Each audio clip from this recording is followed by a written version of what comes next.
Welcome, ladies and gentlemen, to episode 7. Today, I have the pleasure of introducing you to Sir Barefoot. Welcome to the show, my friend. Thanks. It's an honor to be here. Looking forward to this conversation and sharing some knowledge with the people. Thanks for having me, man. It's a pleasure. Now, I came across your Twitter profile not too long ago, and I was intrigued with the content you brought out. Barefoot walking, natural sitting positions, and the one that I haven't heard before, the benefits of going commando, not wearing underwear. This was really interesting to me. And so, you and I got into contact, and thank you for coming on the show, man. So why don't you just start me off with how did you what is your backstory on how you began this path with, barefoot walking and I guess more or less living like your ancestors or our ancestors used to live like? Yeah, great question. So for me, it all started with I kind of was in school and it just didn't work for me. Like the lifestyle, the student lifestyle and everything. I was just not feeling in place. So I was kind of rejecting the modernity, and I was looking for my own way. What do I want, and why doesn't this work for me? And so I went on the internet a lot. I came across a lot of things, and then I stumbled upon a couple of health accounts, and they just showed me keeping a healthy mind and body, also a kind of bodybuilding side of it, working out, all that stuff. And that just really clicked for me. And it was oh, well, so I'm not the only one who's not into partying that much and all that stuff.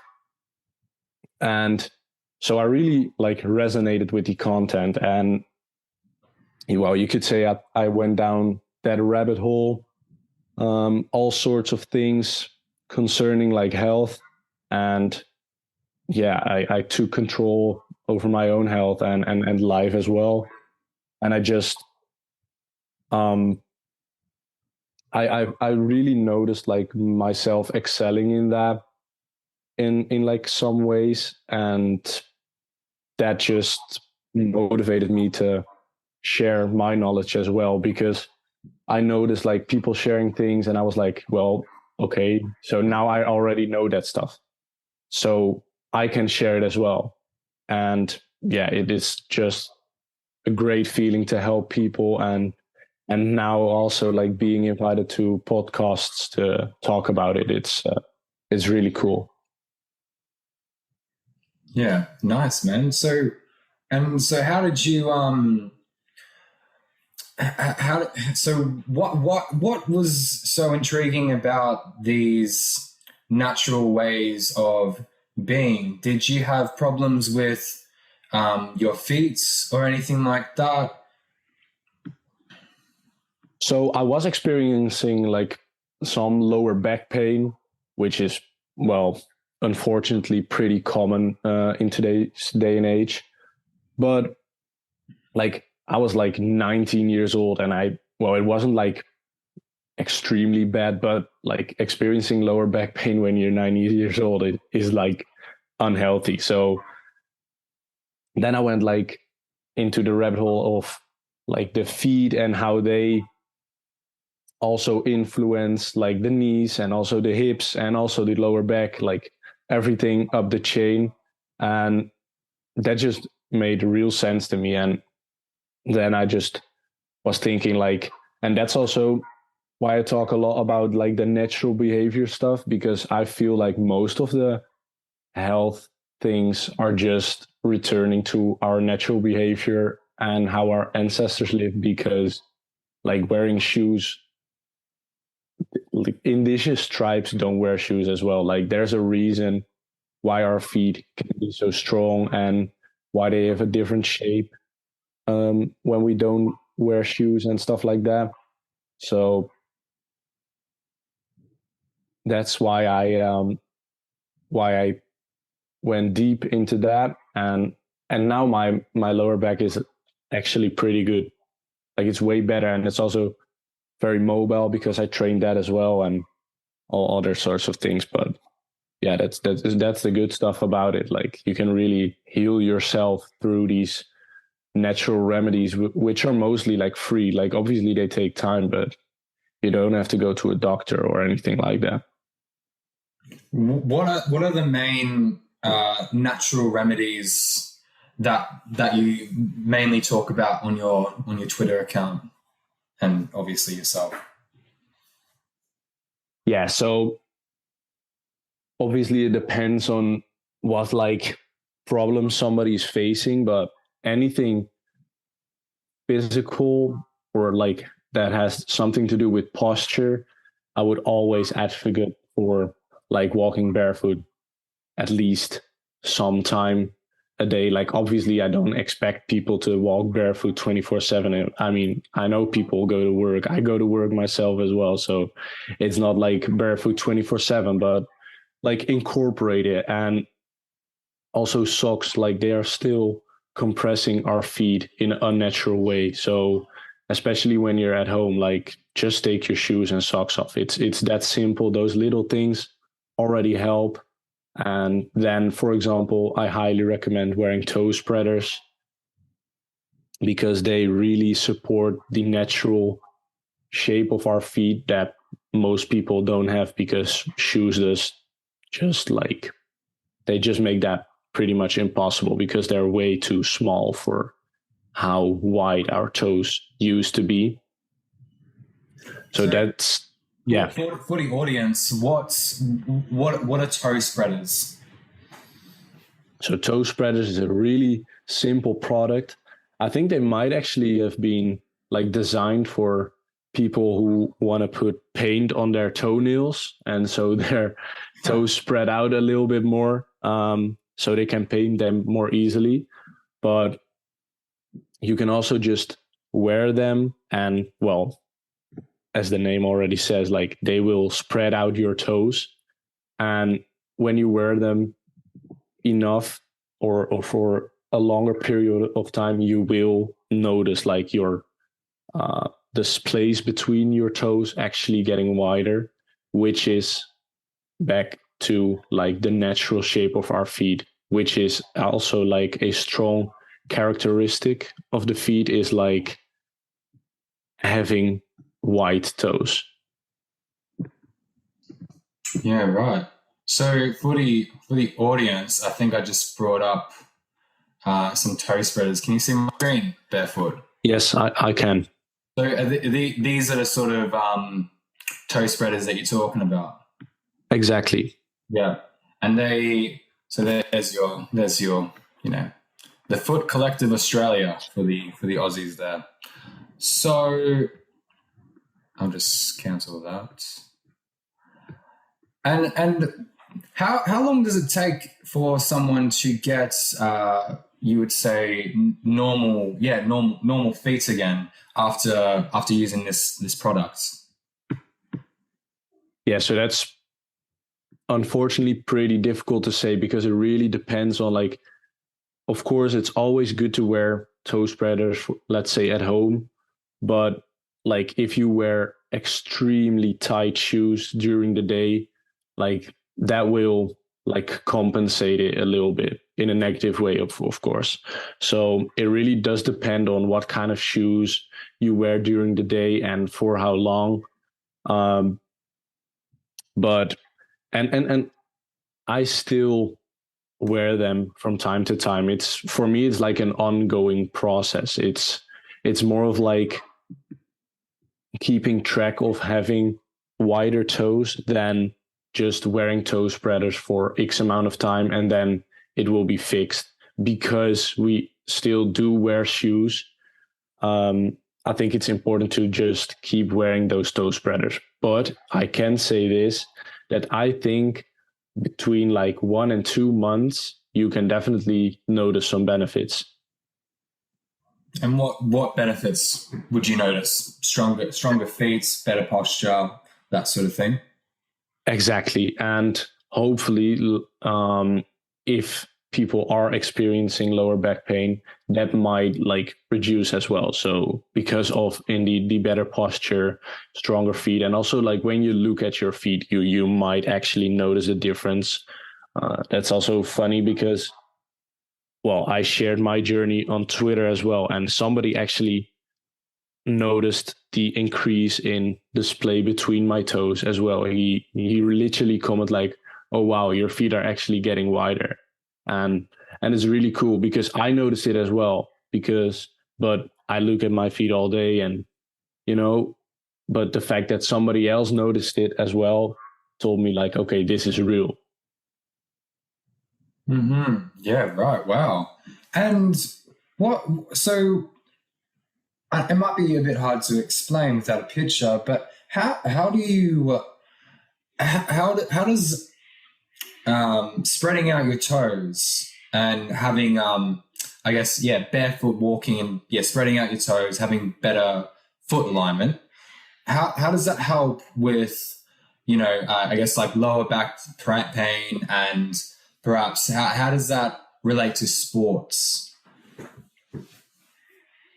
Yeah, indeed. A good question, but a little bit difficult without picture, but I'll do my best.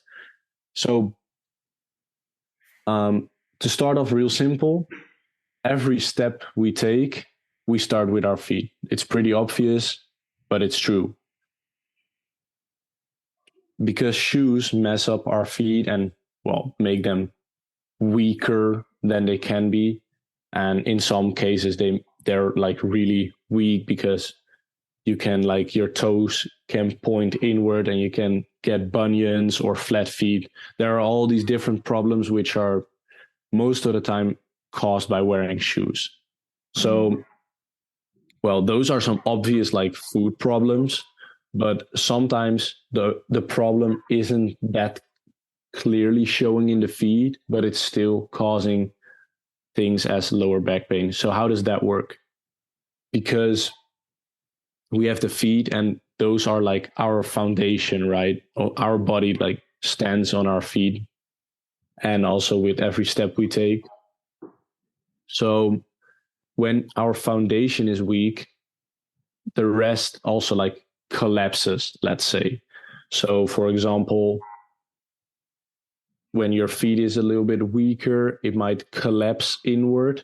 That may cause the knee to rotate, and that may cause like the hip, the pelvic area to tilt a little bit because it will compensate. Like the body wants to compensate for, in this case, like a messed up foundation. So it will compensate by rotating the knee, tilting the pelvic area, but that may cause like a little sideways bend in like the spine, and that can cause some irritation on the discs, resulting in pain.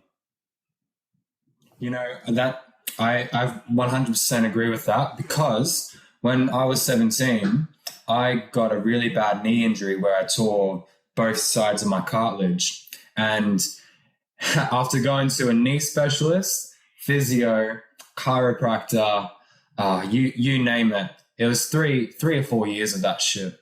And I went to one osteopath who told me that my knees buckled in because the way I walked was I put most of my weight on the inside of my foot, as you were saying before. And so he told me to walk on the outer edges of my foot, and that just healed my knees like that. It was absolutely life-changing for me, especially being athletic as I am.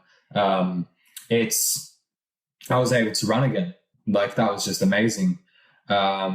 So I can only imagine what happens when you even just get your toes a bit more spread out and you get your feet stronger. It's funny because it's quite logical what you're talking about.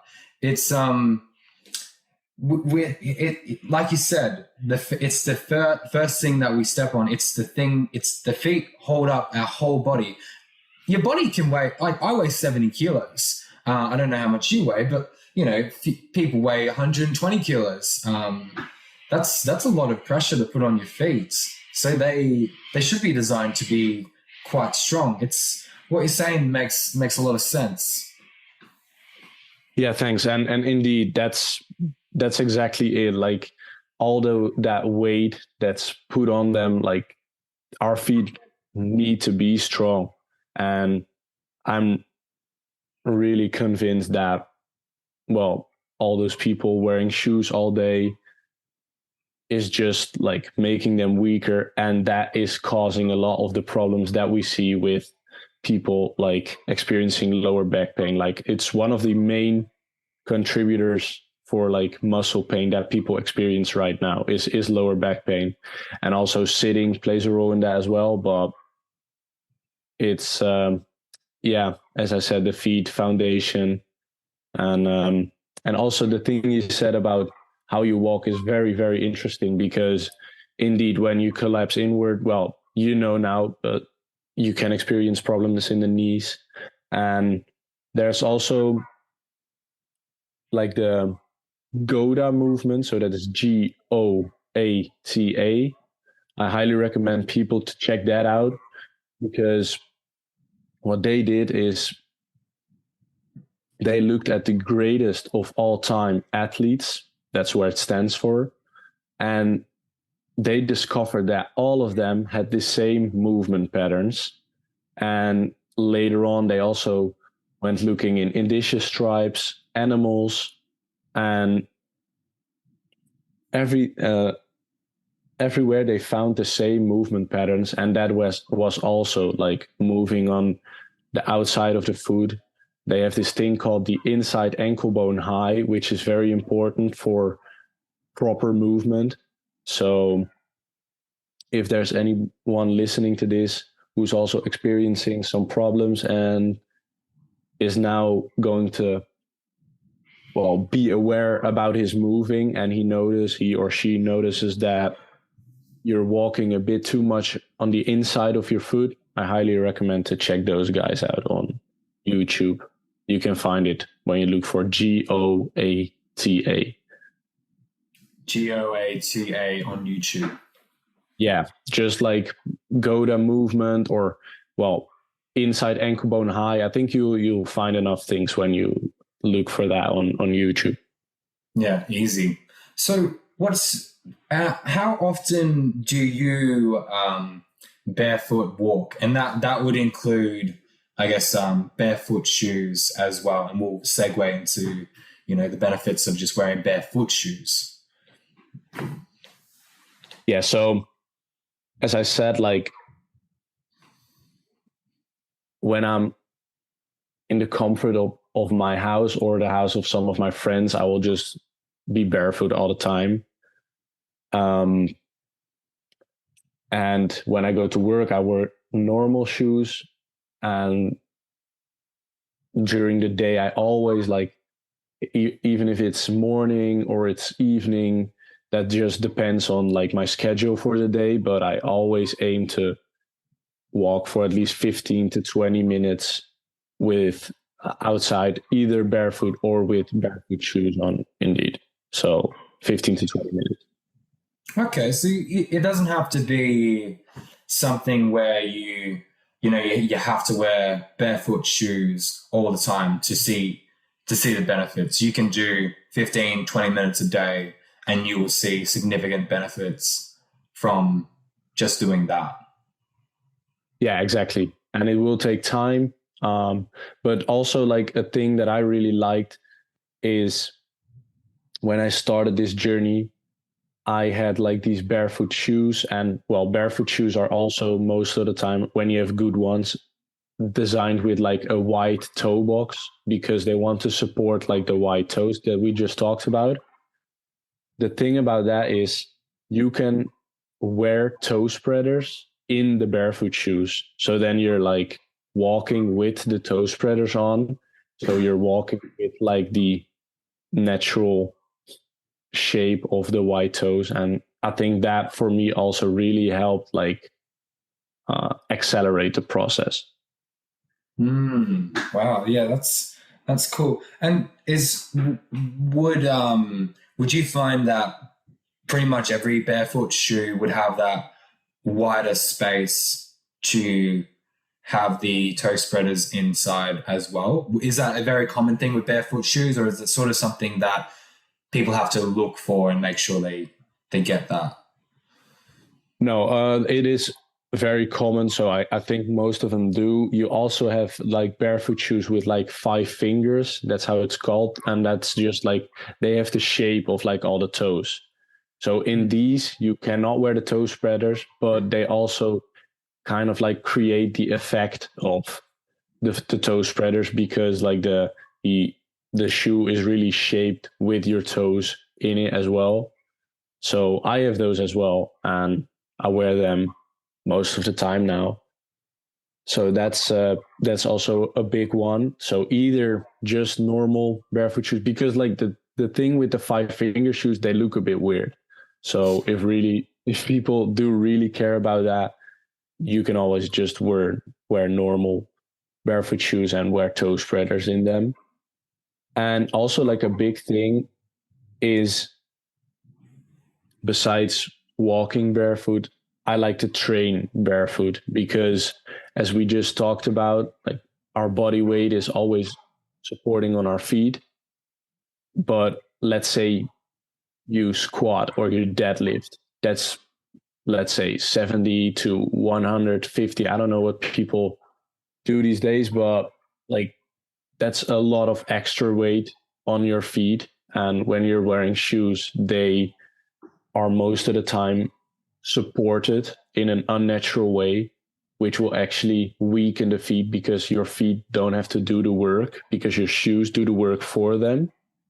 Mm-hmm. And then you're like squatting, let's say 100 kilos with the support of your shoes, which actually makes your feet way weaker. So I highly recommend to train barefoot as well. It also improves your grip and thus the strength of your feet and entire body. So that's also a big thing that helped me on that journey. Wow, that's really interesting. And so what about running though? What would you say? You'd say it's pretty good to run barefoot with barefoot shoes or barefoot? Yeah, that depends on the terrain that you have nearby. So I wouldn't recommend walking or running barefoot on like the streets, because that's just so hard that might actually damage like the feet or even the knees, especially if they're already messed up a bit, or if your like walking or movement pattern, let's say, isn't optimal. So if you want to do running, I do recommend barefoot shoes. And maybe if it's like on some grass or sand, if you have a beach nearby, then I would definitely go barefoot. Yeah. Mm-hmm. What about like trail running in the forest with say just a normal like track, I guess, where it's there's some rocks, there's some sticks, there's some puddles and all that sort of stuff. Would you say that's okay? Yeah, because that's kind of where we're born, I guess. Yeah. So I would love for people to aspire to do that barefoot as well, like kind of like barefoot trail running, as you say, or barefoot hiking. Like it's definitely something that you can do. But it's also like, if you have worn shoes all your life, like your feet get pretty like weak by that, because yes, we come from that, like living in nature and walking barefoot all the time, but we are not used to that anymore. So you have to really like introduce it back to yourself. So if somebody's starting on this journey, I don't recommend to do trail runs barefoot, but you can work up to that place, get your feet used to different terrains closer at home. So do a barefoot walk through the forest for like 10 minutes, just a normal walk. You will feel like the branches of trees that are on the ground, maybe some rocks, all these little things. But just for 50 minutes, you can go on a little longer if it feels all right with your body. It's really also about like getting in touch with yourself and your own feet in this particular case. So and from there on, if you feel like, okay, this is going all right, like I can step on little stones and it doesn't really bother me, then you can go for a jog maybe, and after that go for a little sprint, and after that you can go for like a trail run barefoot. So it's really like introducing yourself back to walking barefoot really carefully, because if you go all the way from wearing shoes all day to going barefoot, it might mess up some problems that you have even more. So it's a process that should be done very carefully. Yeah, it's a progression thing. Like anything, man, Exactly. you don't go to the gym and you put in like, 150 kilo bench press when you've never done a bench press before. It's all like, a progression thing. Funny, ever since you and I spoke, there's a forest near where I live, and I usually run the trails there. And ever since talking to you, I was like, I wonder if this guy's onto something. And I walk it. I don't run it. My feet aren't quite strong enough yet. But I walk it, and like the hills are like, a fair, about that, I'd say. Yeah. 20 degree angle. And man, like my toes, like there's some muscles in there, bro. Like serious muscle. Just after like 10, 15 minutes, I noticed that my the whole way I like walk has to transform. Like I've got to walk differently now when I'm doing barefoot. And that's intriguing to me. And I've noticed that my running has actually, like, I don't know how to, perhaps it's placebo, but I also don't think it is, that I feel like my toes can push my body up the hill better. Does that make sense? Like when you're running uphill, like I feel like I can run up it so much more smoother. It's interesting. Yeah, and it's funny you bring that up, because like once again, and that's also like I want to try and keep this simple, but once again, like it does make a lot of sense that we have like the toes. Well, they are kind of like fingers, but a bit different. And we use our fingers to grab as well. And toes are also like you can make the like grab motion with your toes as well. I have also put up a video on my Twitter. People can find it if they want to, where I just grab random stuff with my toes to strengthen those muscles, because as you say, there are a lot of muscles in there as well. But it does make sense that like that grabbing motion, let's say, can be used to push forward, you see, because like when you grab, your toes go downward, so you push yourself upward. So yeah, it does make a lot of sense. And also it's something that we can see that basically shoes just take away from us. Like you don't make that like grabbing / pushing motion with your toes when you walk in shoes, because they have like this flat surface, but our feet are not flat because we have like the heel, then we got like the arch, then we have the ball of the foot, then we have like the toes. So they are way complicated than shoes appear them to be, because they have like this flat surface as if it's just like a flat thing, but feet are way more complicated than that. Yeah, agreed. So can I ask you this? How long have we been wearing shoes for? Because I've tried to sort of read the literature on this, and it's kind of a bit confusing. Do you know perhaps more than I do on that subject? So I'm not exactly sure on what time, but I think it started like I think one of the oldest things that people were I think something like these. Have you seen those Japanese like wooden sandals? Which is this? Yeah. I think it started there. Like these kind of wooden sandals, just like a little plate. I think just for comfort or not having to step on stones all day. Maybe I think it probably started out for a bit of um, the elite people of that time, like a luxury thing, like, oh, we have something on our feet, and then it evolved all the way into what it is now, and we can and everybody's wearing them.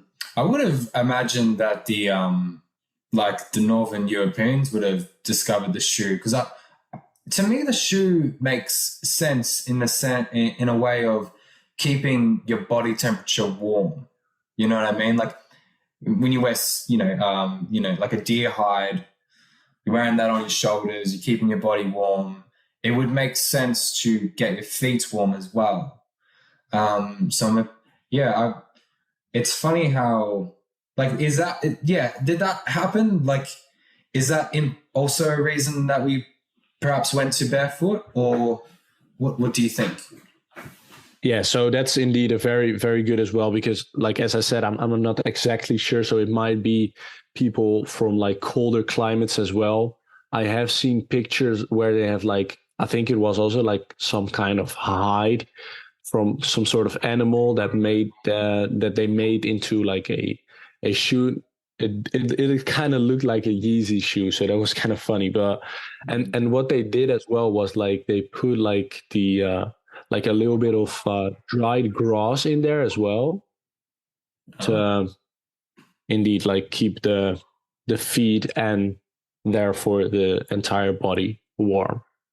So yeah, but I'm not sure where it started exactly, but I can also see that as one of the first places that shoes were invented, let's say.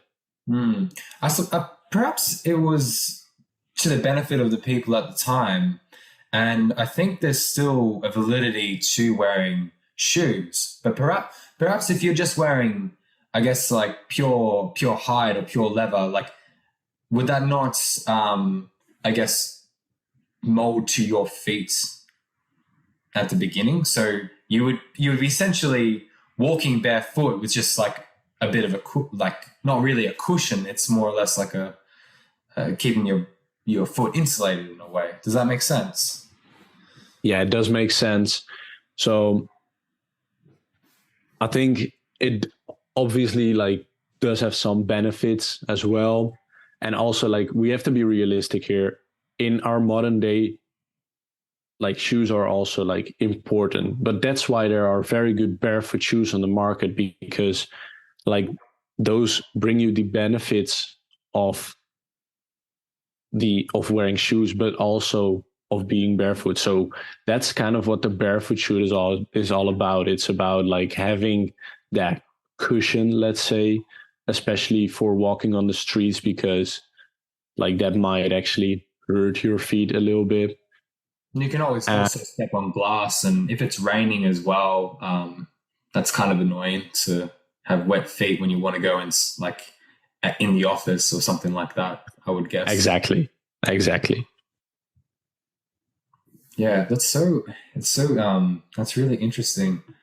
Cool. All right. Well, so all right, tell me this. Is there wearing the barefoot shoes, is it pretty much the exact same? Do you get the exact same benefits from wearing the barefoot shoes to just being actually barefoot on the ground? Is there any differences? So there are like only minor differences, I would say. One of them is the grounding effect, especially when we walk on sand or dirt, for example, in the forest or just grass.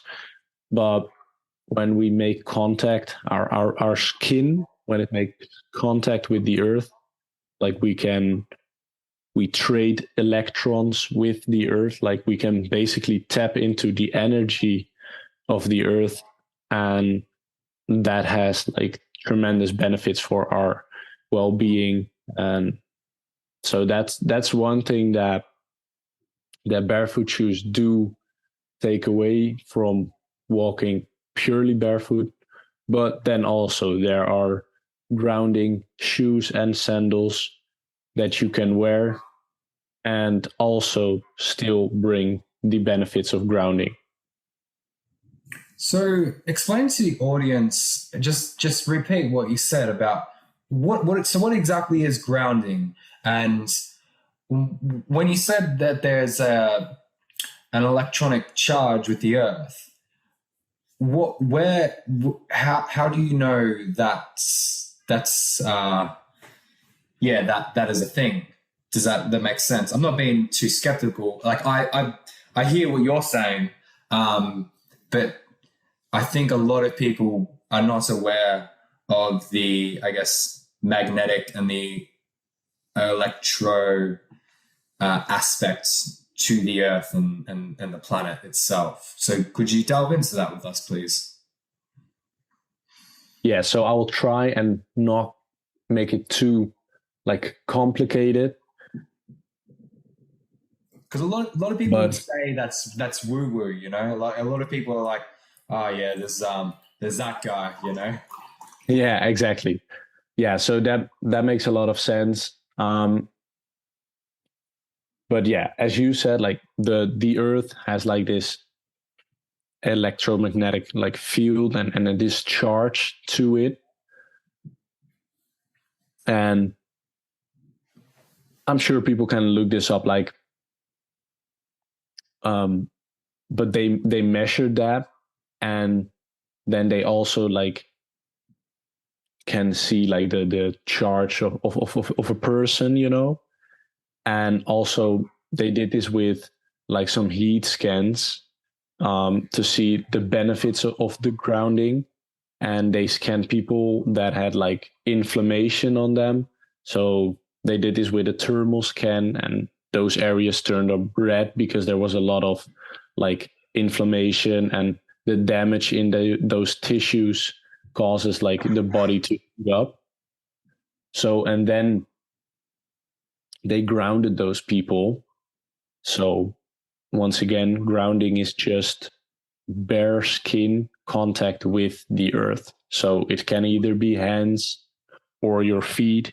You can also, when you, for example, lay on a field shirtless, your back is also grounded with the earth.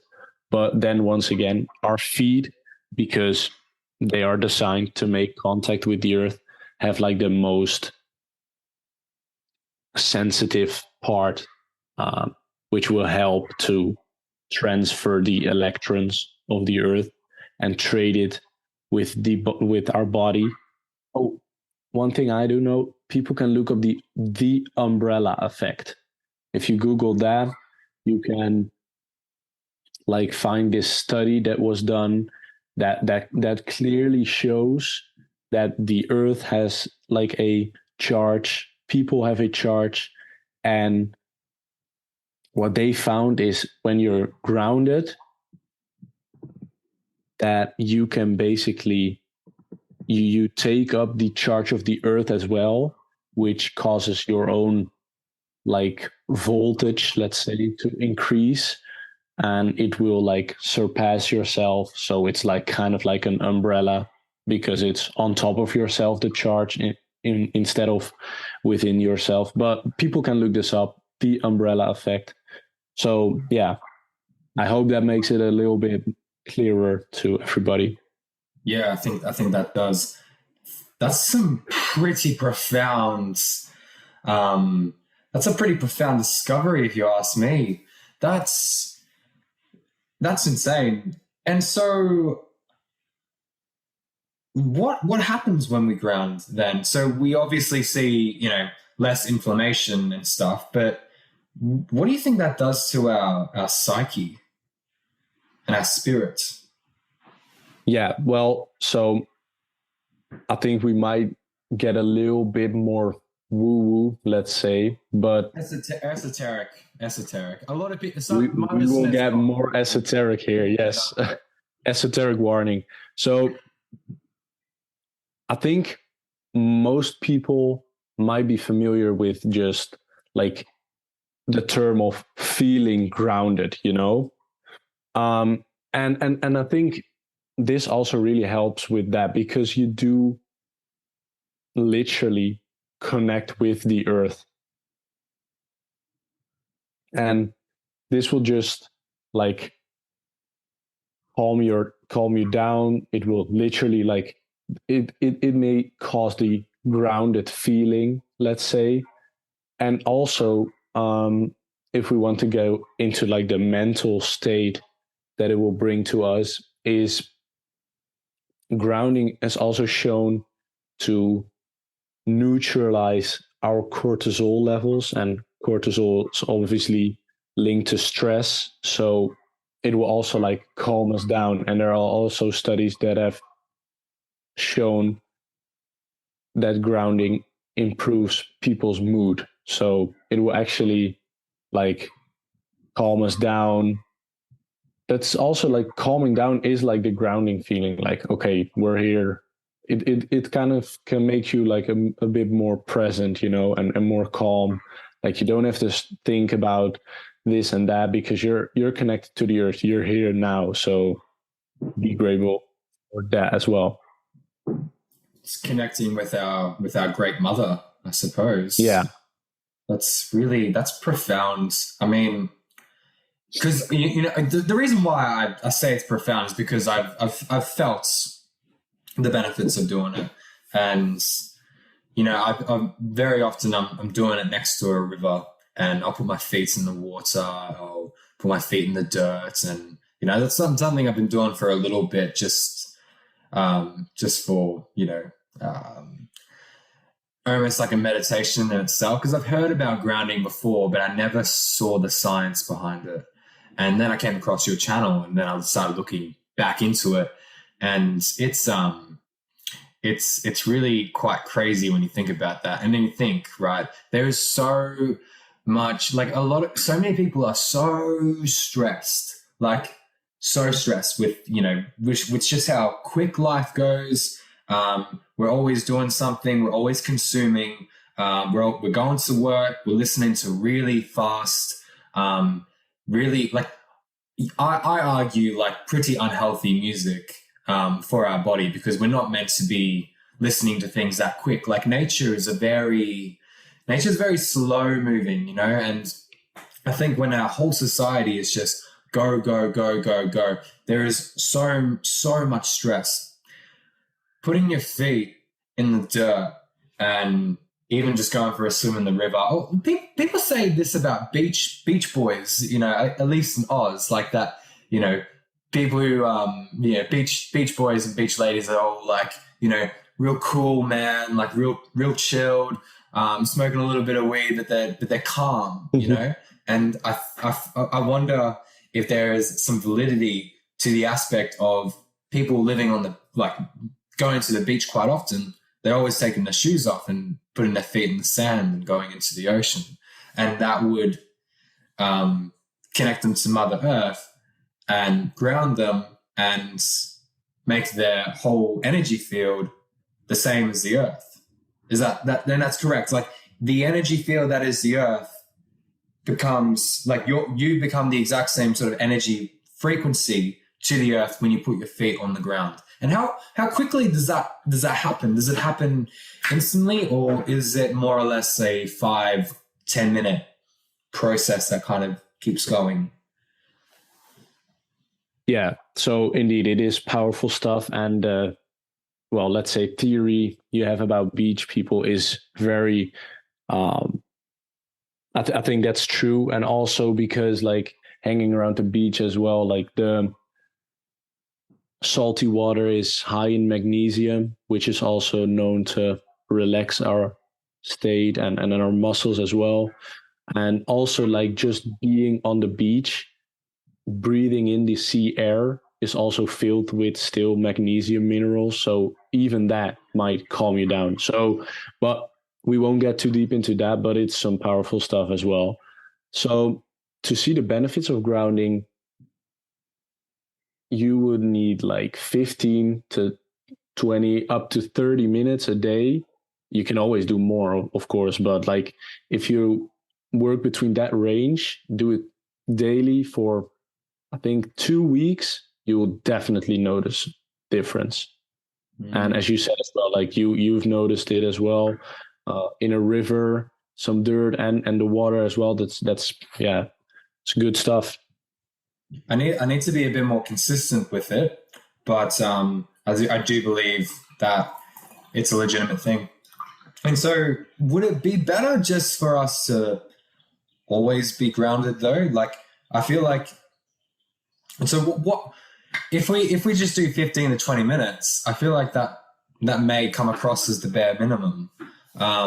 Would it not always be, excuse me, to always be good to be connected to that electromagnetic field that is the Earth?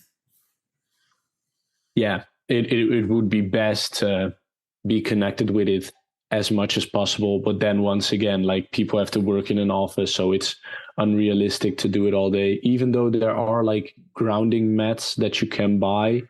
So you could still get the grounding effects when you're inside. But let's say like 15 to 20 minutes will still like bring you enormous benefits. So I would just recommend starting with that. And if you're like able, you can always try to do, let's say, sometime in the morning and sometime in the evening, just to start your day with some energy from the earth, and at the end of the day to calm yourself down, ground yourself, and then after that go to bed.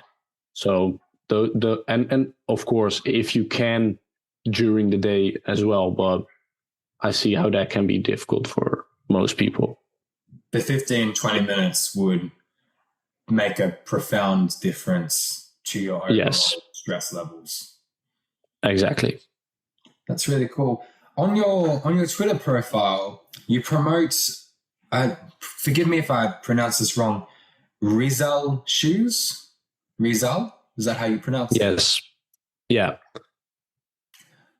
So how do they work? Yeah, so those shoes are one of those grounding shoes that we mentioned earlier. And how that works is because like the grounding effect works with like electromagnetic charge, as we said. Metal, especially copper, I think it is, that will help with like getting the electrons across. So you're wearing shoes and there's like this copper pin in the sole of the feet, which connects with the earth and also with your feet on the inside, because obviously those are barefoot shoes as well, so you don't wear socks in them. And this piece of copper still connects your feet with the earth, so you still get the grounding benefits. I've heard that before. So yeah, with it's definitely copper, because copper is very well, I might butcher this, I'm not a scientist, but basically copper will bring electricity from one spot to the other very efficiently. Exactly, yeah. Putting that on the bottom of your shoes will, connect from the earth and connect to your feet. That's fascinating. As if someone... It is. That's brilliant. Wow. Yeah, it's great. And all those people, like I learned that from other people on Twitter as well. And now you can see those people growing their brands and designing these shoes. And it's really cool to see those things happen. That's awesome. That's really cool. It really goes in coherence with this this new age, this new era that we're all coming into. You know, there's a feeling in the air, my friends. I feel it every single day. Like, it is not the same world as it used to be. Do you agree? It is happening. It's all happening right now, and we're in the middle of it. So beautiful to see. Yeah, awesome. So you would highly recommend Rizal shoes to the guests if they want to start grounding. And do they ship internationally? I'm not even sure, actually, but I think they might, or they started out pretty recently, so they might still only ship in the US. But then you also have like the grounded athlete. He has grounding sandals, so people can also look for those. The ground, yeah, you can find him on Twitter as well. I've looked up him as on from going through your profile. I found him. So that's grounded athletes on Twitter. Yeah, and on IG as well. He's pretty new to Twitter, and on Instagram, people can find him as well. The grounded athlete, it is. Beautiful, awesome. All right, man. Well, this is a topic I really want to get into. Yeah. Why commando? Why? Okay, so this also just started, as you will see with most of the things that we talk about, is just like returning to like our natural behavior, let's say. So for me, it was like, instead of thinking like, why commando, it was like, why do we even wear underwear? So, and then I also realized like, it's really like constricting. And yeah, it like, for some reason, it just didn't make sense. And also, when I was a kid, I'd never really liked to wear it, and now I know why. And so it was really constricting, and I was like, well, why is this? Why do people even wear this? And then I also came across the fact that because it is so constricting, it's for men mostly that we talk about here. So it brings your balls closer to your body, but your balls are a different temperature than the rest of your body. So, but by constricting them and bringing them closer to your body, because your balls are usually colder than the rest of your body, but because they're put up so close, they will heat up, and this will actually affect their health and your sperm quality, etc. So when I realized those things, I was like, wow, this is crazy. I will just not wear it. And there are also some other things that we won't go into deeply right now, but like, most people might actually be wearing underwear that's made from polyester, which is literally plastic, which is very toxic. And if you bring that in contact with your balls, that will also affect it. So if you have polyester, definitely throw it out, and switch to cotton underwear if you really want to. But I highly recommend every man who listens to this go for 1 week without. Like, you might not like it for the first couple of days because you need to get used to it, but trust me, after 7 days, I'm pretty sure you will like it. If you don't, I'm pretty sure that when you put underwear back on, you'll like notice like, why did I ever wear this constricting, useless piece of clothing? So yeah, just do that. It's so interesting. It's funny too, because when you think about it, it's a really good question. Why do we wear it? It's just an extra piece of clothing that's, well, one, as far as I'm aware, our ancestors never wore, but no one sees it. It's not like you're doing it for like a fashion thing, or and it's not like it's going to cool your body down or anything like that. It's funny when you look at it, because in a way it doesn't make sense. And so I've been going commando. I've been on it for, well, when did we talk? A few weeks ago, anyways. So I've been on and off, and it's quite fun to experiment. And yeah, I wouldn't say I notice any like benefits, but I noticed that when I put underwear back on, I agree, it's very constricting, like very much. Yeah. So and that's also good to mention, like, there are not a lot of noticeable differences to going commando, apart from you're not constricting your balls, but apart from that, there are not like a lot of noticeable differences or benefits, let's say. But yeah, as I mentioned earlier, like it is better for um, your balls because they are supposed to hang because of the temperature, as I just explained. And so yeah, it's something that you won't notice, but it will like support good sperm quality, and it is very important to have that because we all should make babies. And yeah. Highly agree. Highly agree with that. Do you?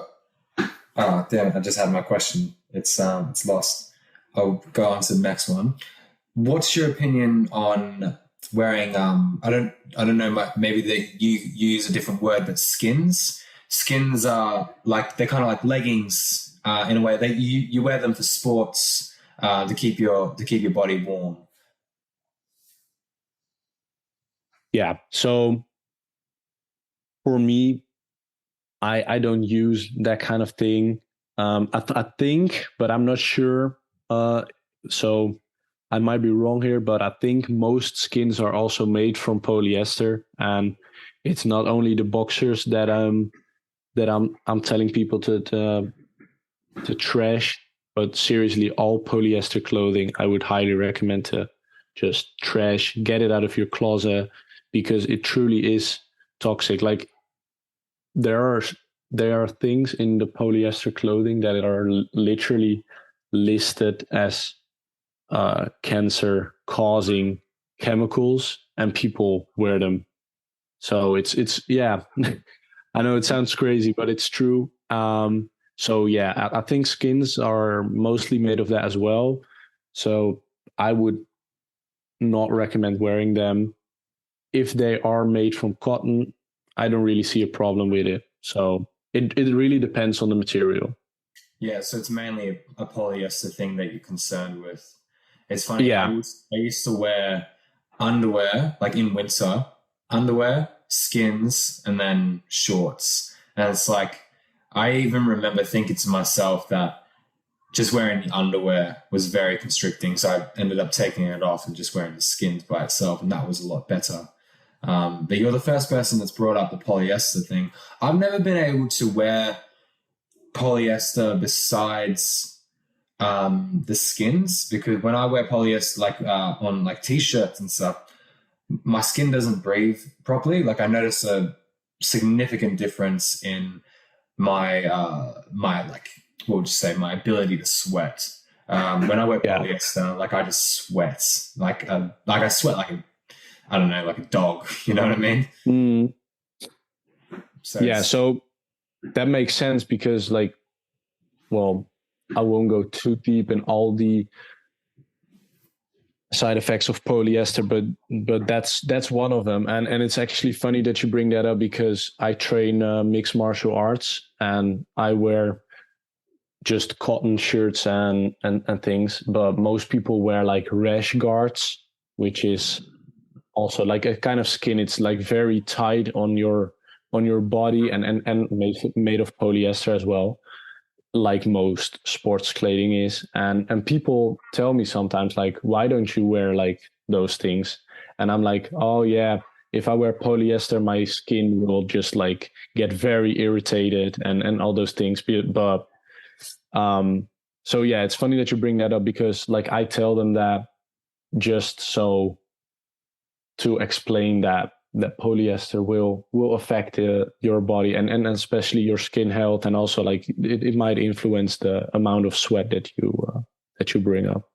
mm, yeah, fascinating, man, fascinating. So all the men out there, burn your underwear. Oh, that's what I was going to say. Yes. You know how much underwear costs these days? It's like $20 a pair. I don't know what that is in euro, but it's probably like 30 euro or something like that. Like underwear is Yeah, it expensive. is. Yeah, it's expensive, and for what? Heating up your balls. That's a shame to pay for that. That's right, man. That's right. Awesome. All right, let's segue into your diet. So we'll start off with the first thing that really surprised me. There was a tweet that you did, and you cooked your eggs. You cooked the whites, and you left the yolks raw. Do you want to explain what that's all about? I'm curious on your thoughts. Exactly. So, yeah, to put it very simply, it's how you get like the best nutritions out of the egg whites, because those are best cooked, and you get the best nutritious from the yolks raw. So that's why I just separate them. It takes like just I don't think it even takes up 1 minute of your time. Depends on how many eggs you take, but it's just like a small little exercise to separate the whites from the yolks, and then you just have like the best nutritions for yourself. So to put it simply, that's just it. I also really like the taste of like runny yolks, and because I also sometimes make egg fried rice, so that's just rice that's already cooked, and I put the egg whites in a pan, and then I put the rice in there as well, and then it just mixes up. And then when that's done, I put the yolks on there raw, and you can basically just use them like some kind of sauce. You just mix it all up, and just tastes amazing in my opinion. But if people don't do it for the taste, then do it for the best nutritious values. Yeah, so that's how you get your best bang for your buck with eating eggs. Because it's Exactly. funny. So some people are like, "Oh, you got to throw out the yolks. It's useless," and other people are like, "Oh no, you got to throw out the whites. It's useless." I always thought the whole concept was a little bit dumb, but it was funny how you cook the whites and leave the yolks raw. That's really fascinating. I'm gonna start doing that. Yeah, try it. And even like as I said, like for if people don't really like it, you can also just like put them in the pan like entirely and just cook the whites and leave the yolks still a bit runny. Like that's also still has some benefits, but I highly recommend to try it out sometimes to just separate it completely, only cook the whites, add the yolks raw back on, and enjoy it.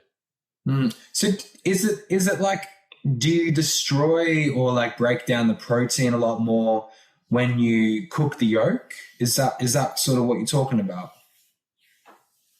Yeah, so in the whites, because like obviously some people also slonk eggs, so entirely raw, so egg whites and the yolk raw, especially in the bodybuilding world. So when you have that, the egg whites raw have a kind of protein in them that will block your body from absorbing other nutrients. So it will like not be optimal for that.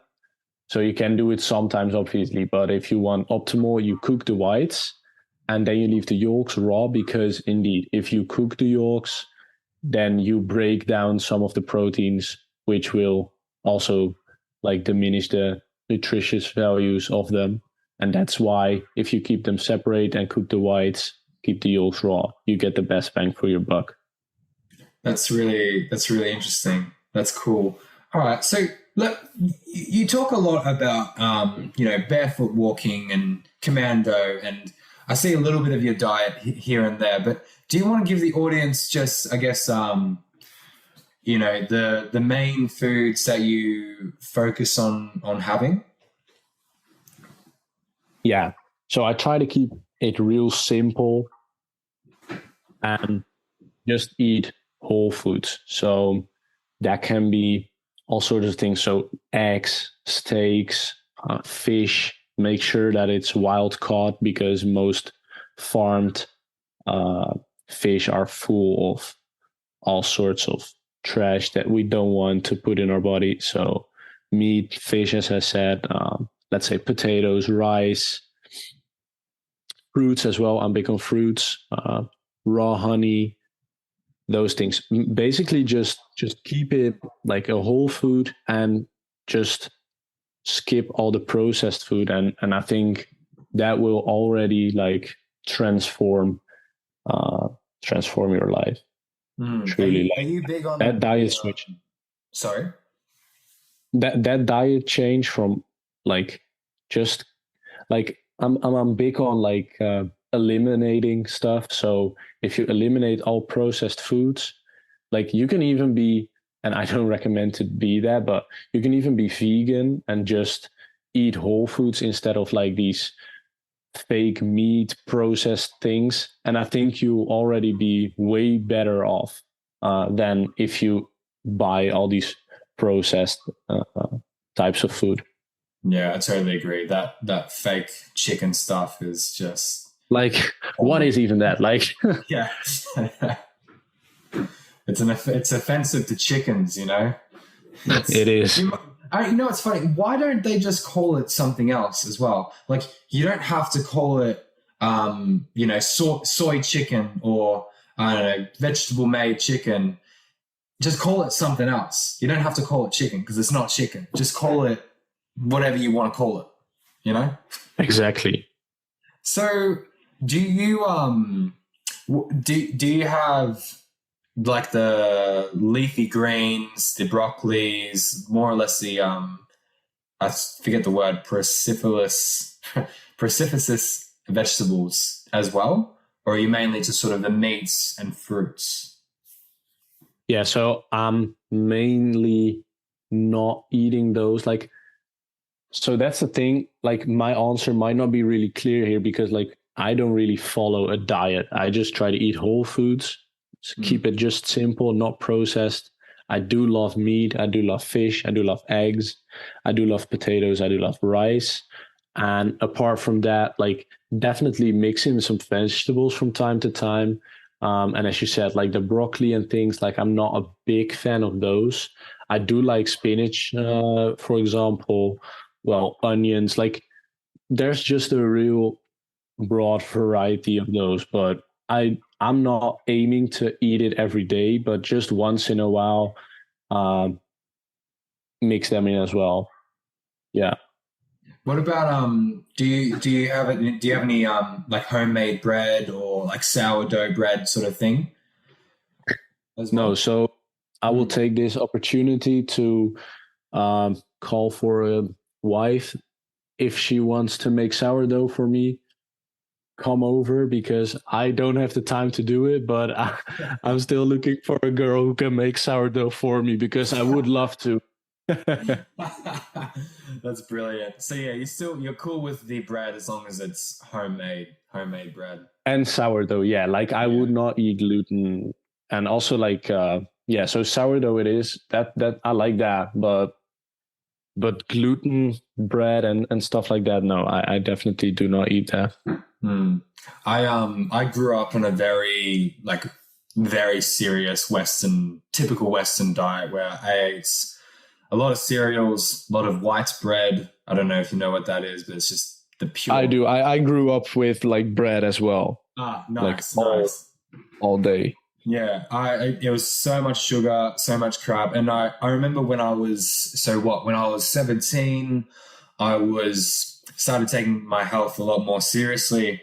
And I went into more or less like the whole food diet, which is basically what I do as well. I never was into being a vegan or any sort of diet. I was just like, real food seems legit to me. But I remember when I started hanging out with my girlfriend now, but she was my friend at the time. And I told her father, she's from Poland. And I told her father, like, oh, bread's not good for you. It's like really bad for you. It's full of like, you know, chemicals and all this shit. And he was like, what you talking about? What are you talking about? Bread's not good for you. Bread is like essential for Polish culture, is what he said. And because he makes his own bread. He makes it like every twice a week or something like that, and he makes these Hmm. beautiful loaves. And he was like, have this and tell me it's bad for you. And man, when you eat something and it's good for you, you don't have to be told that it's got vitamin A and K and blah blah blah. You can eat something and your body knows it's good for you. That's how I Yeah, felt with sourdough. yeah. Sourdough is it's amazing stuff. Yeah. Do you what's your opinion on the seed oils? I think you mentioned that on your Twitter profile. I So have mentioned peanut yes. oil and macadamia oil, almond oil, like you know what I'm talking about. Yeah, so the like also some big ones are like the canola oil, Yeah. rapeseed oil, and sunflower oil. Yeah, it's I don't post about it that often because I think there are other people who post about it, and I leave it to them. Like I don't want to be a big seed oil disrespecter, even though I am. But like my content will not be around it. But I think it's very nice to see that. I think in some places like mainstream even already picked it up, like how bad they are for us. So I like to see that, like the awareness, like spreading on how bad they are. And yeah, truly for everybody that's listening right now that doesn't know what we're talking about, look it up. Like why are seed oils bad? Like I won't go into details here, but like Mm. it's that's also like as I said with like eliminating, like this should be one of the first things to eliminate from your diet. Like it's yeah, it's terrible stuff. So definitely get that out as well. Mm. What about olive oil? Does that go into the same sort of category? No, it does not. It does depend on the quality of olive oil that you buy, and you definitely want to make sure that it's cold pressed. Most of Mm. it, at least where I live, is though. So I guess that's um it's quite all right, most of it, but just make sure you get like a high quality olive oil, and then it's also good stuff. Like it's definitely something that I have in my, well, let's say diet as well. Mm. So yeah, I Yeah, like that cool. So because fats are olive also oil. very important, and olive oils are like good, but I do not recommend cooking in them though. Just like use some extra virgin olive oil on like some meals, maybe on your eggs as well. Like that's good. It's tasty as well. But if you want to cook, just use butter or ghee or coconut oil. Coconut oil, ghee, or butter. So why don't you want to cook the olive oil? So I might mess the terms up here, but it has to do with something about it being mono dioxide or something like that. I'm not even sure Yeah. um, exactly, but there are some things in there that if you cook them, they might be a little like uh, might be a little toxic to the body. So I would recommend to just stay with butter, ghee, and coconut oil to cook in. That is. Yeah, my friend, he put it very simply. He said that if you cook olive oil, you basically destroy anything that's good about it. Would you Oh yeah, agree? that might be true as well. Yeah. That's this is what this is hearsay. I mean, we're both just talking. We're both not scientists. This is something that we're just discussing about. What about seed milks? So almond milk, macadamia milk. Uh, Obviously, soy milk is dumb. But yeah, any of those sort of alternative milks, do they fall in the same category as the seed oils? Well, some of them do because that's the thing. Most of the like seed milks actually contain a lot of seed oils. Mm. So, and like I think I've seen some type of like, I guess it was almond milk or maybe it was something else. I'm not entirely sure here. And like on the ingredient list, there was literally like rapeseed oil. And I was like, what? Like if you drink that stuff, like that, I won't get into it, but like, no, definitely do not do that. So do they fall in the same category? Some of them do because they contain it, the seed oils. And otherwise, I would, well, say that you should avoid them because, like, the term almond milk, for example, most of the time isn't even true because, like, there's no almond milk. Like, I heard as well that most of them are made by, like, washing, for example, almond nuts, and then the water that washes them is used to make the milk. Like it's not even something that comes out of the almond. It's just something that's used to clean them or something like that. So yeah, you don't even like crush the almond milk up and grind it up or put it in the milk. It's just the water. Exactly. Yeah, and maybe some brands do, but I've heard there are also brands that it just like use the, like, let's say cleaning water from as if almond milk. Yeah. And so would you say that raw milk would just be the best of the best to drink? Yeah, for sure. Because, and also I'm not an expert on this, but like for people that are lactose intolerant, most of them might actually be intolerant to some things that come from the pasteurization process, and they might actually handle raw milk. So if you are lactose intolerant, but you want to like consume raw milk for its benefits, give it a try because you might actually be able to just handle it. So yeah, and then once again, it's for me, it's also about raw milk is not processed. Like it's basically a whole food or whole drink, if you want to call it like that. So you see, and that's also for the almond milks. So even if it doesn't contain seed oils or whatever, like it's still processed as shit, and raw milk isn't. So it's just pure and really good. It tastes phenomenal. Like It is amazing. Like it's literally like kind of tastes like a milkshake, but it is just pure raw milk. Like it's so good. It's like even I love having the cream on top as well. Just like eating it, it's so yum. Yeah. It's delicious and very nutritious as well. What's your opinion on? So some people claim that you shouldn't have milk at all because no other animal drinks milk after being a baby, and it seems to be that the only creature on this earth that drinks milk after their infancy is us. And what do you say to those people that say, oh, you shouldn't have milk at all because it's not natural, they will say? If I were to meet someone like that, I would literally buy 5 liters of raw milk and drink it in front of them and just laugh at them. Like, I don't even know what to say to those people, but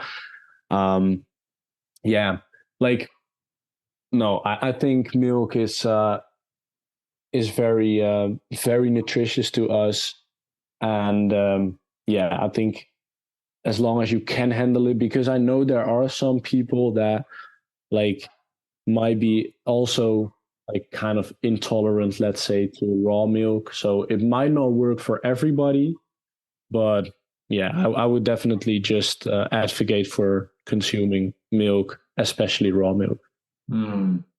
Yeah, it's certainly, at least if you have European blood, you should be able to drink raw milk easily. I know that for particular some Aboriginals, like native Australians, they struggle even having raw milk. Perhaps that's something to do with their ancestral heritage because they didn't have cows. So perhaps their DNA is not sort of designed for it. I'm not too sure on the science about it, but I do find that to be a common occurrence upon some Aboriginals in Australia. But Yeah, raw milk, man, it's good for you. I totally agree. Um, yeah, so those people that think it's bad for you is it's quite funny. It's bad for you if it's pasteurized, agreed, because they add sugar and gums and all sorts of, and they destroy everything that is good about it. Exactly. And well, could we tell the audience what are the sort of nutrients that are in raw milk as opposed to um, pasteurized milk that is commonly used? Yeah. So what do you find in raw milk that is beneficial to your body? Yeah, so I don't have like the list of all the nutritious on top of my head. I do have it posted on my Twitter as well, but the biggest is like obviously like the proteins. I can look the picture up in the meantime.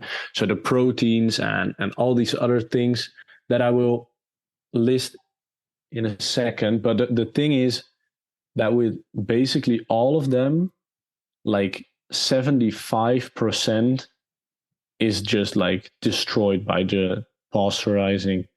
So yeah, that just like destroys it. So okay, so here I have it. Like vitamin A, vitamin C, vitamin E are all reducted. Iron, zinc, B complex vitamins, calcium, of course. Enzymes is a big one because it's very good for our gut, and they are 100% destroyed in pasteurized milk. And well, as I said, like the proteins are also denatured. So it's all those things that I just listed are reduced from like something from like 14 to up to 100%. So yeah, definitely go with raw milk. Yeah, those vegans can go eat a dick.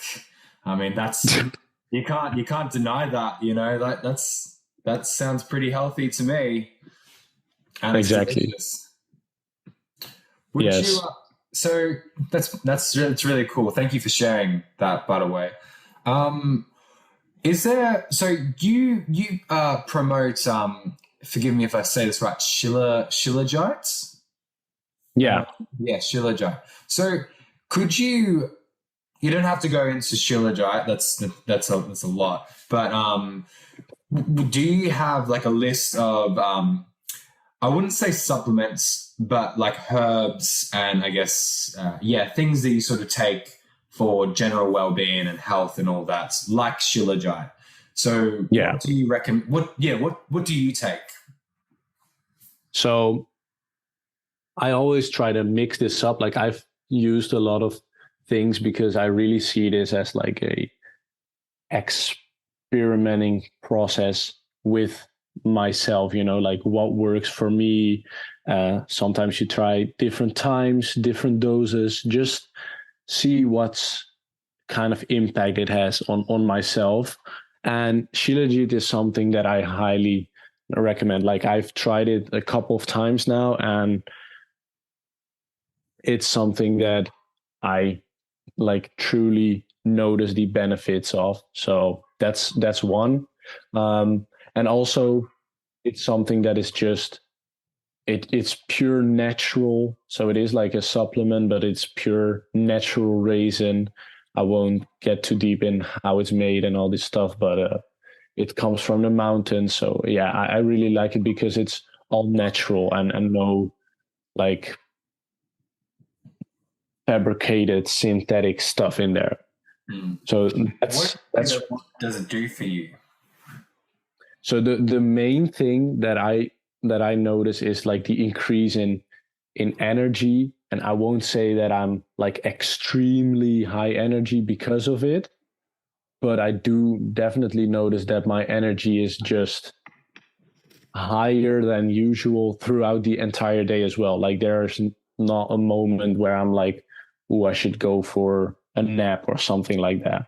So Mm. it's really stabilizing my energy levels and also um, libido increases, and you can definitely notice that as well. That's always like a good indicator of if that thing is good for you. If it increases your libido, generally it's quite good for you. Exactly. Like, to keep it simple as well, I like always to explain that, like, it's our purpose to procreate. So if your libido increases, it basically increases your life force.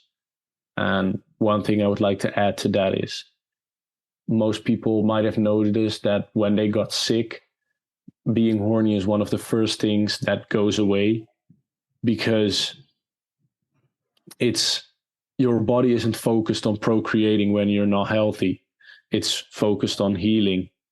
And this is also like a clear sign that being horny is healthy, because if you're unhealthy, you won't be horny. Does that make sense? Yeah, absolutely. Yeah, it does. Especially when you think about your baseline needs, which is to Exactly. extend your gene pool. Exactly. Yeah. Yeah. Do you take anything else? So there's two more things that I will mention right now. So we got trace minerals. That's something that I also highly recommend and definitely notice difference.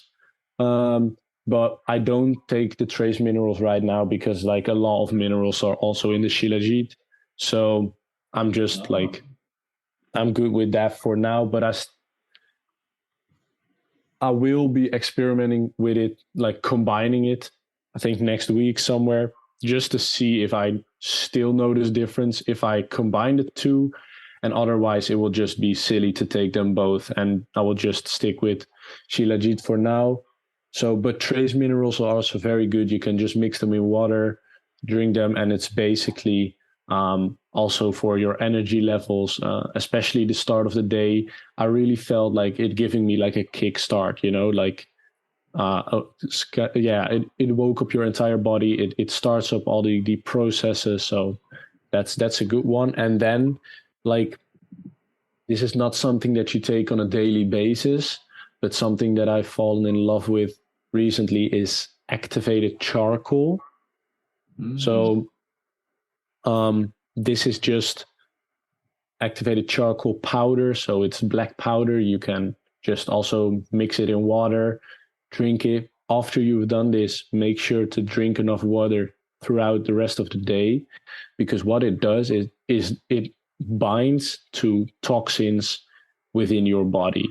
And well, as we just talked about, we have polyester, but we got pollutants. Like, I'm not going to list everything here, but there are like a lot of toxic things within our lives that will enter our body, and activated charcoal will like bind to these and just clear them from your body. But to like help the activated charcoal like truly clean it, like it binds to the toxins, but to clean it you also just need to drink enough water to help the cleaning process, to like clean up the activated charcoal after it's has binded to the toxins. But this is also something that I can 100% say that you can definitely feel it working, especially the first time. I remember this.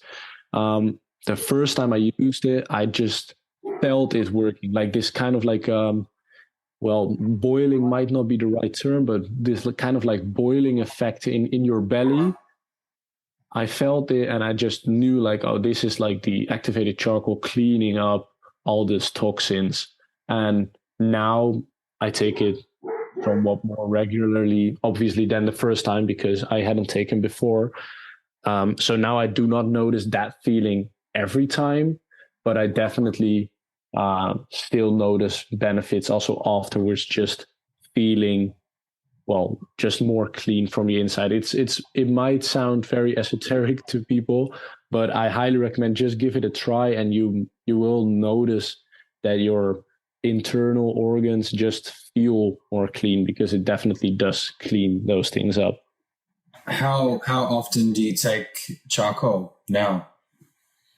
So it really depends. Like, so recently I was on vacation and we ate at restaurants pretty frequently. And even though I try to keep my meals as clean as I could, I still wanted to do a clean afterwards. So that's when I took it. I think that's about 2 weeks ago now. I haven't taken it in the meantime, but I will be taking it this week. So I think somewhere between 2 weeks, but it depends. It also is just what I've eaten, how I feel. Like if, for example, I would wake up tomorrow and just have this kind of feeling in my stomach that something's bothering me, I would probably just take it for just a little cleaning effect. And you can take from 500 milligrams up to 5 grams in a day. So it's a very broad range. So you can decide, so, okay, this is just a minor thing. You take a little bit, or if you feel like you need to do a bigger cleaning, then you can take a bit more. Yeah. Yeah, right. Interesting. I noticed that whenever I take activated charcoal, my excuse me for that, my feces, as it were, my shit, is it just what would you say, plows through, like it's just very, very much like it's like cleaning the pipes is how I exactly. Yeah. And that's definitely what you feel as well, indeed, because and that's what it does, because it binds to the toxins that's all over there, and it really cleans them. Very, very interesting. All right. So what do you do about water? You talk a lot about not drinking tap water. How do you get your water? Do you have a well, perhaps? Unfortunately, I do not.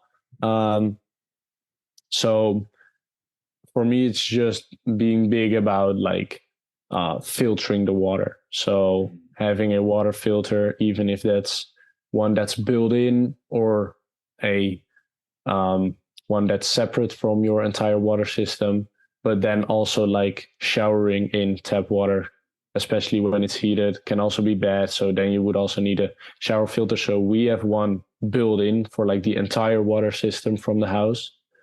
So Nice. that you can also just buy some high level spring water. Just see what you can do. I've heard that, I haven't tried this myself, but that Shun Guide, I think it is, those black crystal. The crystal, yeah. Yeah, they help with EMF as well, but you can also like get little rocks and put them in your water and they filter that as well. So do that. Also, when we're talking about water, it's very important. Mineralize your water properly. This is best done with salt or the trace minerals, as I just mentioned, because that will help to truly absorb the water, and you will have to drink way less water because it will truly like hydrate you, and just tap water most of the time won't even properly hydrate you. Yeah, I totally agree with that. When I was in school, I remember always being thirsty. Like my mouth was always dry, always. And I was like, oh, just cannot drink enough water. I was drinking probably way too much water. And then I got a water filter at least. My water is a lot better now because I get it from the mountain. But yeah, like it makes a massive difference. Like I can go on 2 liters, 3 liters of water a day and be really hydrated and not feel dry mouth or anything like that. So for the audience, what do you mean by trace? What do you mean by trace minerals? Are they a similar thing to fulvic minerals? Or are they different? Let me see. Oh yeah, so that's basically that looks like the same kind of thing. So if you go to my Twitter and if you go to my profile, you can go on the right top and you can like use the search icon. If you type minerals there, you will probably find it. I also posted about it with a picture, the product that I'm using. that's just a mix of trace minerals, but you can also like buy separate bottles from it. That's for the audience. There you go, guys. There's the man himself. His Twitter profile, 15,000 followers, man. That's pretty awesome. Where can people find it? They go up here. Yeah, go right. Yeah. And just click minerals. Something like that. And then they'll find it on the search thing there. Yeah, exactly. Yeah, easy. Well, there's and if that doesn't work, just add my name to it again. Yeah. And then you'll probably find it. Yeah, ace. So it's a similar thing to fulvic minerals, because that's what I have. So when you say trace minerals, you're just talking, like your magnesium, your sodium, your oh god, it baffles me. Potassium. There you go. So it's just got all your minerals in it. Yeah, and that's also why I felt like it provided you like the kickstart, because like especially if you take them in the morning, like after, let's say, like 10-20 minutes after waking up, you take it and you basically just settle like a basic need for those minerals from the start of your day. And that's, in my opinion, always a good start of the day, to like supplement right away with these minerals, those that are very important for all of our biological functionings. So yeah, well, we used to be able to just drink water from the river when it wasn't so polluted, right? Yeah, how times have changed. That is true. All right, man. Can we segue into why you turn your Wi-Fi off at nights? What's that all about, my friends? Yeah, so I'm big on sleep as well. Like it's 1/3 of our lives that we spend sleeping. So I take that pretty seriously. And EMF is one of those things that just interferes with our sleep. And especially nowadays, like EMF, so electromagnetic radiations, they are everywhere. And especially Wi-Fi, for example, radiates all throughout our house. And this will interrupt all of a lot of processes in our body. So at night, when you shut that off, it might calm your body more down. It will increase your sleep quality. For some people, it also can definitely make a difference if they sleep with the Wi-Fi on or off, how vivid their dreams are. So I've heard from people that their dreams were not that vivid. They shut off their Wi-Fi and their dreams were vivid again. So I have tried to look this up, but I think there's not like a very clear study on this, like why that exactly affects like the dreams. But I just think that it has to do with it also like depletes our body. The EMF, like being in the radiation all day long, probably also depletes our body, and this might cause us to fall like in a deep sleep, or like a bit deeper than the REM sleep, which is like a very light sleep, and that's where we dream. So you skip that phase. But all of the stages of the sleep cycle are important. So if you do not dream, you're basically missing out on an important part of your sleep. Yeah, agreed. All right. So yeah, right. And so it's okay for a little bit of Wi-Fi, you're saying, but perhaps for just a night, switching it off completely gives your body that break from it. Because obviously, especially when you work online, it's hard. You can't work online if you don't have Wi-Fi. So exactly. So terrible for you, but it's bad enough that you probably should take a break from it. Yeah, definitely take a break from it when you can. So that's also why it's good to just go outside of your house throughout the day, just walk for a couple of minutes, maybe after a meal or something, to also support your digestion. And yeah, at night, well, most people, I think, maybe if you download something, but like most people don't need their Wi-Fi on at night, so you're better off shutting it off.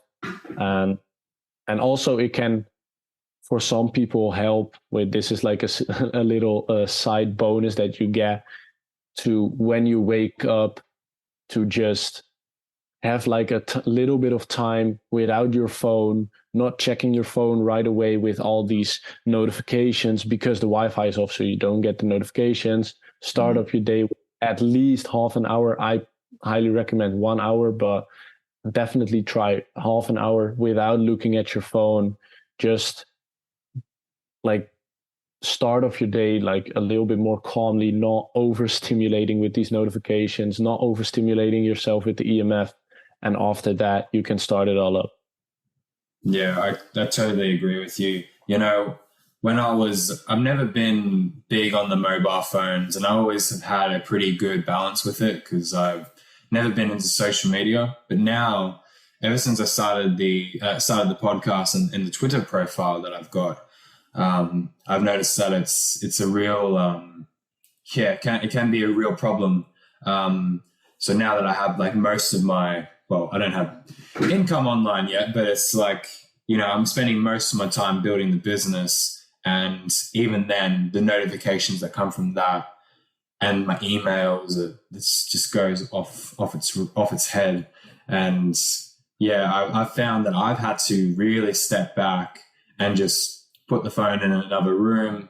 I'm going to get like an alarm clock pretty soon, like just an old school little alarm clock that's just not digital or anything like that, just old school. So yeah, working on getting that as well, just for better sleep. And yeah, staying away from the phone, at least for the first hour, is makes a difference to your day, you know, because I think when you just get a hit of dopamine, like bang on like that, it's like the rest of your day is not going to be as enjoyable in terms of like your neurobiology, if anything. You know what I mean? I totally agree with that. Yeah, and I definitely agree with that. And there's also this that I want to tell people about, and truly observe yourself, and you will notice this.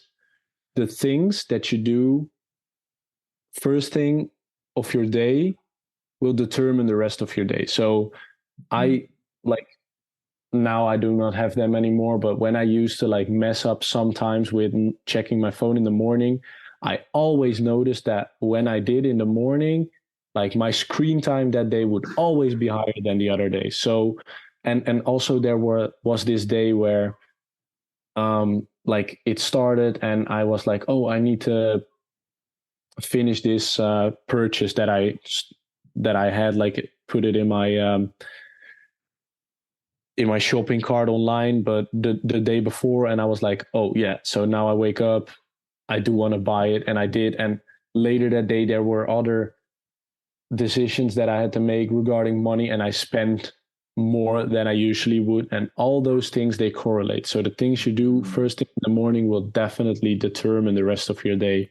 So if you leave your phone away, start your day more calmly, highly recommend doing some kind of gratefulness exercise, then you will reap the benefits the rest of the day, like be more grateful, feel more happy, etc. Yeah, well said. We're coming up to the top of the second hour, and I want to be, you know, respectful of your time. I'll just ask the final question. So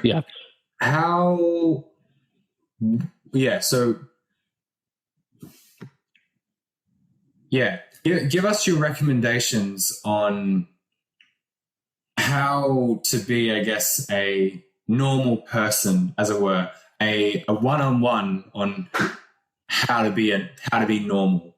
You know, so what would you say to someone who was, thinking about doing better in their life, regardless of where they are, they want to add a little bit extra. What do you suggest for that person to do to be more closer to, I guess, a more and a different? How do I put it? More human, to put it simply. Okay, so for anybody that's looking to create like more life for themselves, well, first of all, like,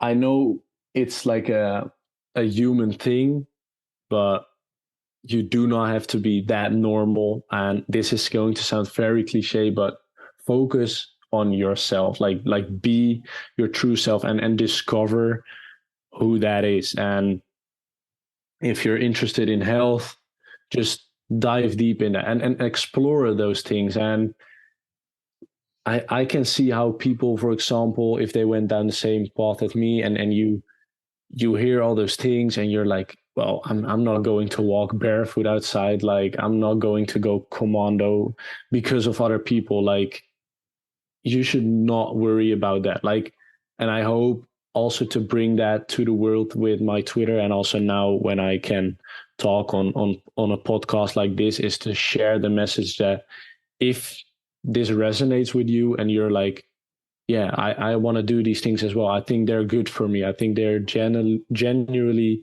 will increase my quality of life if I walk barefoot more often, if I go commando, if I eat my egg whites cooked and my yolks raw. Like, if you feel like that, go for it. Just do it. Be your authentic self. And as you can see here with this podcast and on Twitter as well, is you're not the only one. Like, you're not crazy. Maybe all the other people are crazy. Like, just be your authentic self and you will find other people who resonate with that as well. And yeah, I think that is my advice. So eat whole foods, stay away from, have a break from the Wi-Fi, walk barefoot when you can, go commando, men, especially you guys. Yeah, try it. 7 days, guys. Come on, 7 days, just 1 week. And after that, if you want, you can put it back on.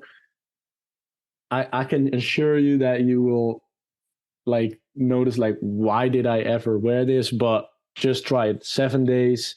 And yeah, it might just change your life. Well said. All right. Well, so Barefoot, do you offer any coaching products? How are you making an income? How can people support your work?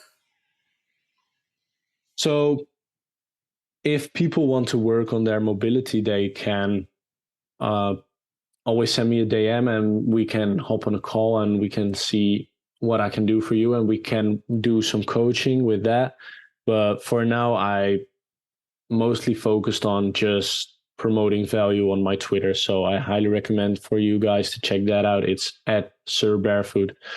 And yeah, only if you like my content, hit follow. And yeah, also feel free to send me a DM with whatever. And let's see if we can have a little chat. Maybe I can help you with something. And that's about it, man. Amazing. Do you have any other social media platforms, or is it just Twitter? You can find me on Instagram as well. I'm not that active on there. I'm aiming to be. So yeah, if you wanna follow me on there as well, do that. I'm not that active right now, but I will be. And that's about it. Awesome, man. Well, thank you very much for jumping on. And yeah, do you have any final thoughts or anything like that you want to shout out? My only shout out that I wanted to give is to you. Thanks for inviting me, for having me. It was a pleasure. And yeah, we'll keep in touch, and I'm looking forward to this being online. Thank you, my friend. Really appreciate it. All right, guys. Well, that's Barefoot for you. I hope you gained a lot from this episode, and we'll see you on the next one. All right, goodbye.